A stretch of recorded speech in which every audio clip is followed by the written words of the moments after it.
before you ask Him anything else that you want or I want, we need to be able to genuinely ask Allah to forgive us. People ask, which dua can I make for forgiveness? What are the best words I can say for this dua? Or people have duas for separate occasions. So when a woman is expecting, she'll email me or she'll come up to me and say, look, I'm going to have a baby, which dua can I make right now? Or somebody will say, I'm going for a job interview, which dua can I make right now? Give me the special dua for the special occasion. Let me tell you, those words are important because they're sacred and they're revealed. But the dua for all occasions is actually seeking Allah's forgiveness. The dua to get rid of all of your problems, the one dua that takes care of everything, is genuinely seeking Allah's forgiveness. Nuh alayhi salam invites his people, for over 9 centuries.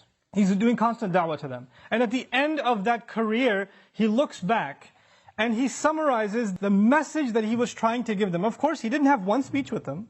He didn't talk to them once or twice. دَعَوْتُ قَوْمِ لَيْلًا وَنَهَارًا. Night and day. He didn't even take nights off.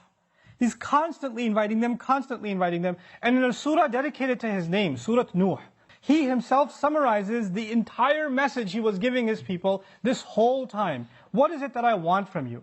إِنِّي كُلَّمَا دَعَوْتُهُمْ لِتَغْفِرَ لَهُمْ. Every time I was inviting them, I was only inviting them, calling them to this faith, so you could forgive them, Ya Rabb. And then literally he says, here's how I invited them. This is what I exactly said to them, over and over and over again. قُلْ, I said, اسْتَغْفِرُوا رَبَّكُمْ. Seek forgiveness of your master. إِنَّهُ كَانَ غَفَّارًا. Certainly Allah is someone who keeps on forgiving and keeps on forgiving and keeps on forgiving. And He does it repeatedly. But what He says after that is so remarkable. He's talking to one of the worst nations in history.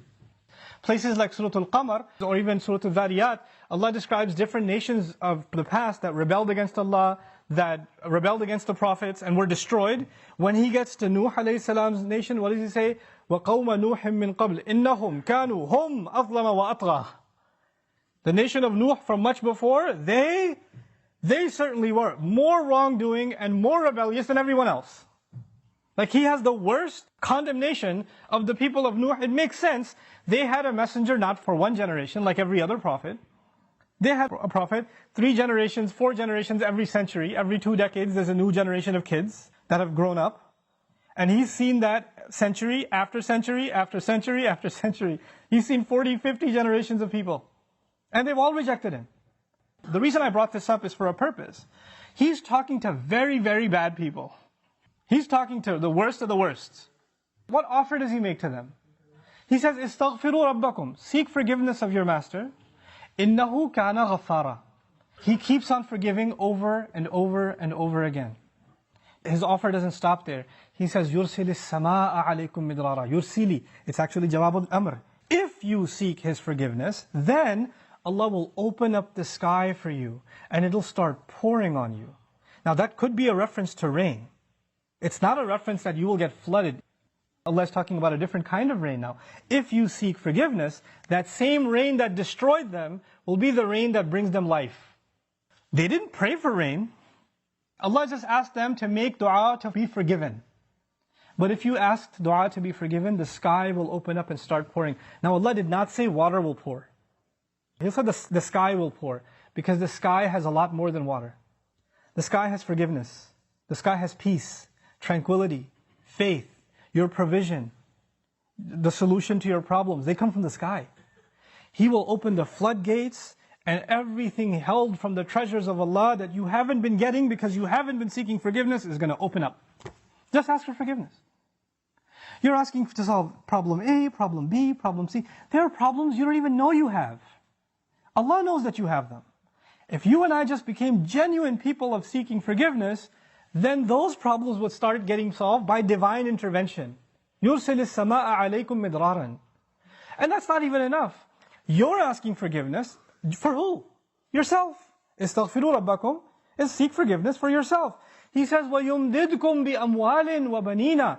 And He will extend you by giving you money and giving you children. He will further your good legacy with money and kids. It's not even money that will lead you away from Allah.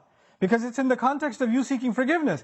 He'll give you good money that will lead to you doing more good and benefit you in this worldly sense and in the akhirah sense. And He'll give you good children. They will respect you, show you love, obey you, make you proud. They will give you happiness when they're alive. And even when you're gone, they'll continue to do good deeds that become a continuous investment for you after you're in your grave. This is the same two words, money and children. Later on, إِنَّهُمْ عَصَوْنِي وَاتَّبَعُوا مَنْ لَمْ يَزِدْهُ مَالُهُ وَلَدُهُ إِلَّا خَسَارًا. They disobeyed me, and they only followed the people whose money and his kids do nothing but cause them more loss. Money and kids are a means of loss. But when money and kids come from Allah, after you seek forgiveness, they become gain. It's the same money and kids. The only difference is, now they have the blessing of Allah's forgiveness on top of them. It's like they were contaminated until Allah purified them with His forgiveness. Istaghfiru rabbakum, and look, seek Allah's forgiveness. What doesn't open up? The sky opens up in ways you can't imagine. Guidance opens up for you. Understanding opens up to you. Your personal, internal problems start going away. يُمْدِدْكُمْ بِأَمْوَالٍ وَبَنِينَ. But that's not enough. He says, وَيَجْعَلْ لَكُمْ جَنَّاتٍ وَيَجْعَلْ لَكُمْ أَنْهَارًا. He'll put in place for you gardens. He'll make rivers flow for you. This is Allah's way of saying, what will I not give you if you just ask for forgiveness? It's almost like you can ask for other things, or you could just ask for forgiveness and everything's covered.